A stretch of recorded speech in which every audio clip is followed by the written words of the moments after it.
નમસ્કાર, સમાચારો સાથે હું છું જયેશ. એજન્ડા એટ 9માં સૌપ્રથમ વાત દિલ્હીની કરીશું કે દિલ્હી એનસીઆરની અંદર 4 પોઈન્ટની તીવ્રતાનો ભૂકંપ આવ્યો અને ધરા ધ્રુજી હતી, જેને કારણે દિલ્હીવાસીઓમાં થોડીવાર માટે તો ગભરાટ વ્યાપી ગયો અને દિલ્હી અને એનસીઆરમાં સવારે 5:36 આ ભૂકંપનો આંચકો અનુભવાયો અને અફરાતફરી મચી ગઈ. ભૂકંપની તીવ્રતા રિક્ટર સ્કેલ પર 4 માપવામાં આવી હતી. તો ભૂકંપનું કેન્દ્રબિંદુ નવી દિલ્હી હતું અને તેની ઊંડાઈ 5 કિલોમીટર હોવાનું અનુમાન છે. દિલ્હીમાં આવેલા ભૂકંપનું કેન્દ્રબિંદુ અહીંના ધોલાકુવાથી દુર્ગાબાઈ દેશમુખ કોલેજ પાસે હતું. નેશનલ સેન્ટર ફોર સિસ્મોલોજીએ સોશિયલ મીડિયા પ્લેટફોર્મ એક્સ પર ભૂકંપના આંચકા અંગે આ માહિતી આપી હતી. તો વહેલી સવારે જ દિલ્હીમાં ભૂકંપના આંચકા અનુભવાતા અહીં ધરતી 10 થી 15 સેકન્ડ સુધી હચમચતી રહી અને લોકો ગભરાઈ ઉઠ્યા. ગભરાયેલા લોકો પોતાના ઘરોમાંથી બહાર દોડી આવ્યા હતા.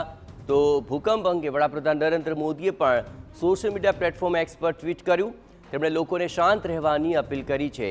પીએમ મોદીએ ટ્વીટમાં લખ્યું કે અધિકારીઓ પરિસ્થિતિ પર નજર રાખી રહ્યા છે. સંભવિત આંચકાઓ પ્રત્યે સતર્ક રહો અને સુરક્ષા અને સાવધાનીઓનું પાલન કરો.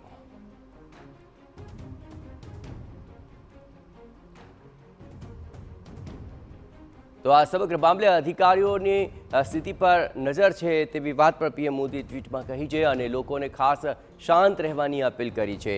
અહીં સંભવિત આંચકાઓ પ્રત્યે સતર્ક રહો, મતલબ કે આ એક આંચકો આપ્યા બાદ આગામી દિવસોમાં આફ્ટરશોક પણ આવી શકે છે અને તેને લઈને સુરક્ષા અને સાવધાનીઓનું પાલન કરવામાં આવે તેવું પણ પીએમ મોદીએ ટ્વીટના માધ્યમથી સૌ કોઈને શાંતિ અને ધીરજ રાખવા માટે કહ્યું હતું.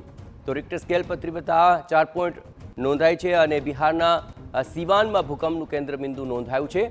સવારે 8:02 અહીં ભૂકંપનો આંચકો બિહારમાં પણ અનુભવાયો હતો અને ભૂકંપનો આંચકો અનુભવાતા અહીં પણ અફરાતફરી મચી હતી. તો હવે ભૂકંપના એક બાદ એક આંચકા બાદ હવે બિહારના સિવાનમાં ભૂકંપનું કેન્દ્રબિંદુ હોવાની વિગતો મળી છે.